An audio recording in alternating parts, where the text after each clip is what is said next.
So start करते हैं हम यूकैरियोटिक ट्रांसक्रिप्शन।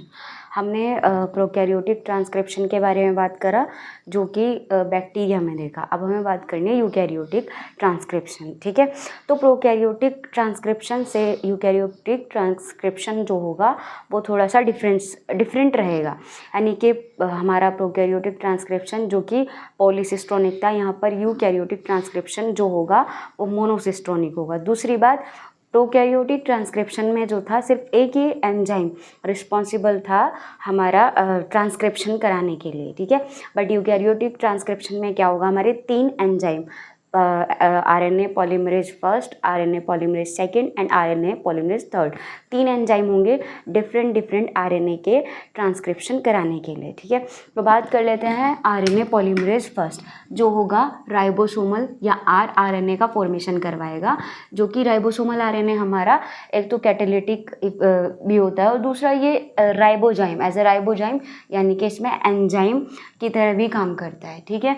दूसरा होगा हमारा पॉलीमरेज सेकेंड, जो कि हमारा mRNA का फॉर्मेशन करवाएगा। राइबोसोमल RNA क्या होता है, जो कि हमारा पढ़ने का काम करता है mRNA को, और mRNA यानी मैसेंजर RNA क्या काम करते हैं, इसके अंदर कोडोन्स एक इन्फॉर्मेशन की फॉर्म में रहते हैं जिसके थ्रू हमारा प्रोटीन का फॉर्मेशन होना है, ठीक है। थर्ड नंबर पे आता है RNA पॉलीमरेज थर्ड, यानी कि tRNA का फॉर्मेशन जो करवाता है। tRNA मतलब एक तरह से हमारा अडेप्टर RNA, जो कि प्रोटीन सिंथेसिस के टाइम पर हमारे अमाइनो एसिड को पकड़ के लेके आने का काम करेगा, ठीक है। जिसके अंदर mRNA के अंदर अगर कोडोन है तो tRNA के अंदर एंटी कोडोन प्रेजेंट रहेंगे, ठीक है। उसी के अकॉर्डिंग हमारे अमाइनो एसिड का जो ये पकड़ के लेके आएगा प्रोटीन सिंथेसिस करवाएगा, ठीक है। दूसरी बात हमारी यहाँ पर, पहला तो डिफरेंस ये रहेगा कि ये मोनोसिस्टोनिक होगा। दूसरा डिफरेंस ये रहेगा, इसमें 3 टाइप के एंजाइम काम करेंगे, first second third, and third हमारा जो डिफरेंस होगा वो ये होगा कि प्रोकैरियोटिक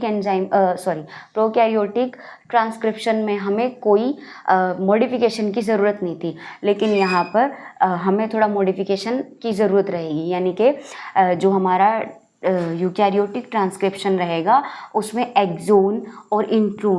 एक्सोन पोर्शन और इंट्रोन पोर्शन रहेगा, जिसको हमें स्प्लाइस आउट कराने की ज़रूरत रहेगी। यहाँ पर इंट्रोन को हमें स्प्लाइस आउट करवाना है, यानी जिसको स्प्लाइसिंग वाला प्रोसेस भी बोलते हैं।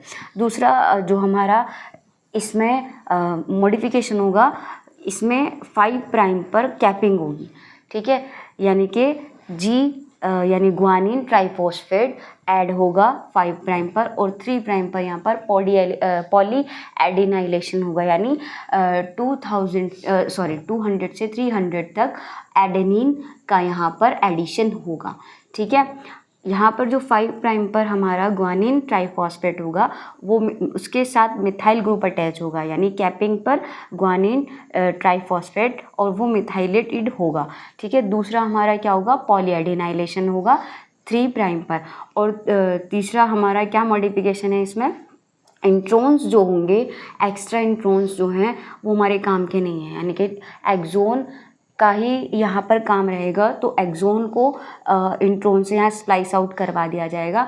इंट्रोन्स प्लस एक्सोन वाला mRNA जो है यहाँ पर उसको hnRNA भी बोलते हैं, ट्रोजिनस RNA भी बोलते हैं। यहाँ से इंट्रोन रिमूव कराने के बाद हमें एक प्रॉपर मैच्योर RNA मिलेगा, ये इमेच्योर बोल सकते हैं इसको, यानी कि इसको हमें मॉडिफिकेशन की ज़रूरत है, और जो हमारा इंट्रोन स्प्लाइस आउट कराने के बाद mRNA मिलेगा वो हमें मिलेगा मैच्योर RNA, जो कि हमारे काम का है, ठीक है। तो यूकैरियोटिक RNA में थोड़ा इसके साथ ये डिफरेंस है।